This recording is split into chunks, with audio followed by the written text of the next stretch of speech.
So this is one of my most exciting things that I've worked on since I've become a volunteer. And I was given this box just to sort out. I had no idea what was in the box. So when I opened it, I was just really surprised because they're all individual gloves, all absolutely unique and beautifully made.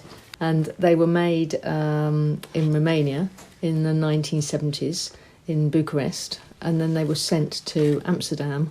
And they were all samples for the Western market. Really special sample gloves. I must say they're tiny as well. They all have the original labels on.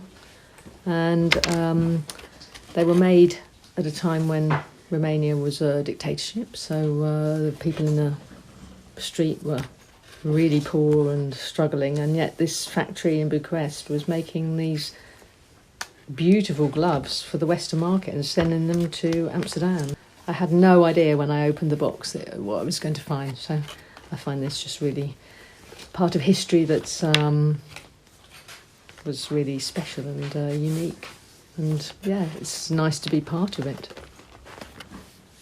Okay, so this is one of my favorite pieces that I find very interesting, that from the 70s, and it's a coat made out of, I think, repurposed rugs. And I thought it was really cool, kind of the design and like the design of the carpet as well as like in the 70s they repurposed and did a lot of upcycling. That revolution kind of started then, so I think this really resembles like that time in the 70s.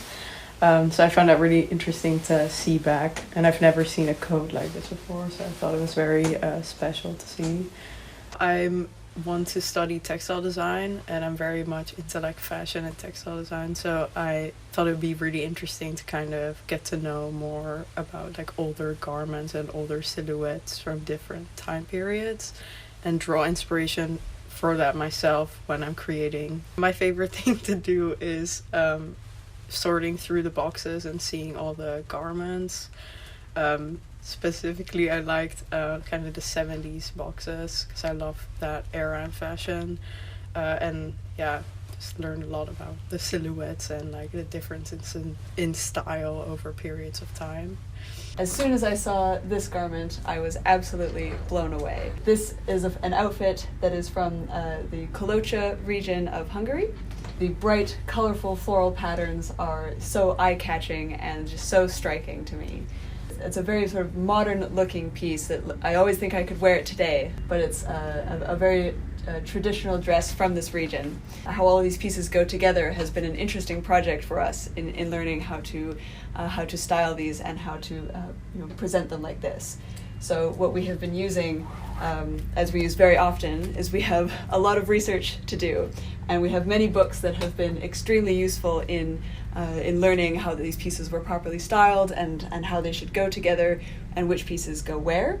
And so one piece that came from that was learning about this ribbon in particular that comes through the cutwork lace in this apron.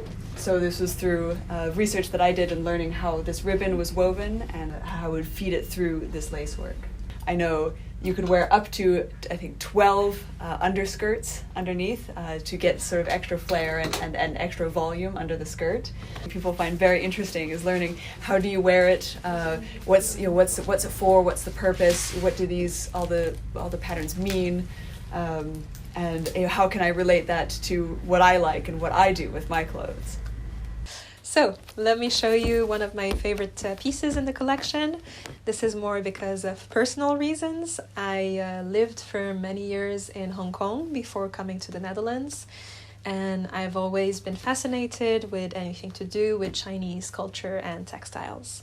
So this is a imperial style cloud collar, very beautifully embroidered, probably 19th or early 20th century from China. It is beautiful to me, not only because of its technical skills that are illustrated on it through embroidery, but also because of its beautifully appealing colors. I think this is something that we tend to forget about historical clothing because we have this very black and white vision of the past and what a people used to wear. But really this piece illustrates the opposite, that colors were very much a part of historical clothing. More than that, to me, it tells several stories.